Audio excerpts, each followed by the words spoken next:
बताइए, गवर्नर एक संवैधानिक पद पर हैं। गवर्नर का बहिष्कार करना, कल को मां महिम राष्ट्रपति महोदय अगर आपको बुलाएंगी, आप उनका भी फिर आप बहिष्कार करेंगे। इस तरीके से एक संवैधानिक पद को राजनीतिक घेरे में लेकर आना, ये गलत है, पूर्णतः गलत है। आप जाइए वहां पर, जाकर आप अपनी मांगों को रखते। आप गवर्नर को, जैसे आप प्रधानमंत्री को बाध्य करने का आप प्रयास कर रहे हैं, आप गवर्नर साहब को भी बोलते कि भाई हम लोग चाहते हैं, आप भी अपनी तरफ से आप बोलिए कि ये बहस होनी चाहिए, ये होना चाहिए। और बहस से कब इनकार किया? केंद्र सरकार ने, हमारे प्रधानमंत्री बोल चुके हैं, दो बार सदन के पटल पर गृह मंत्री से लेकर रक्षा मंत्री तक सब बोल चुके हैं।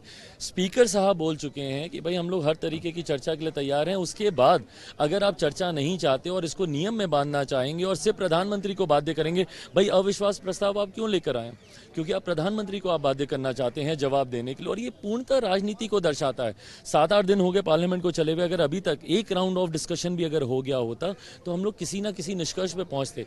तब अगर आप सरकार के जवाब से अगर आप सहमत नहीं होते तो आप बोलते कि भाई हम लोग प्रधानमंत्री से जवाब चाहते हैं, तब आपको जितना हंगामा करना था आप करते। पर ये दर्शा रहा है, और अब तो भाई स्वीकार भी हो गया ना अविश्वास प्रस्ताव, उसके बाद क्यों हंगामा?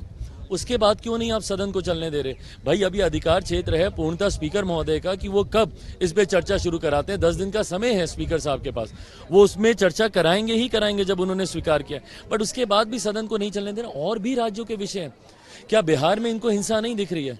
बिहार में से बिजली को लेकर गोली मार दी जाती है, उस पर खामोश है। कल मेरे मुख्यमंत्री बोलते हैं कि प्रधानमंत्री को जवाब देना चाहिए, प्रधानमंत्री को बोलना चाहिए। तो क्या मुख्यमंत्री को नहीं बोलना चाहिए जो कटिहार में हुआ, या जो बेगूसराय में जिस तरीके की तस्वीरें सामने आई हैं, जो मणिपुर की तरीके की हैं, जहां पे हमारी बहन बेटियों के साथ वहां पे दुष्कर्म किया गया, उस पर नहीं बोलना चाहिए? मुजफ्फरपुर पे नहीं बोलना चाहिए?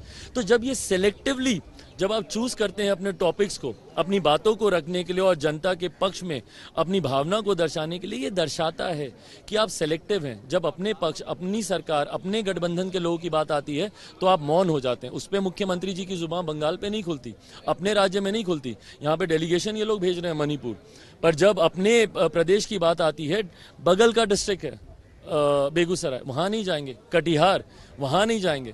पर दूसरे राज्यों में भ्रमण करने का मुख्यमंत्री जी के पास समय। तो ये दर्शाता है कि विपक्ष की सोच सिर्फ और सिर्फ इन तमाम विषयों का राजनीतिकरण करने की ही है।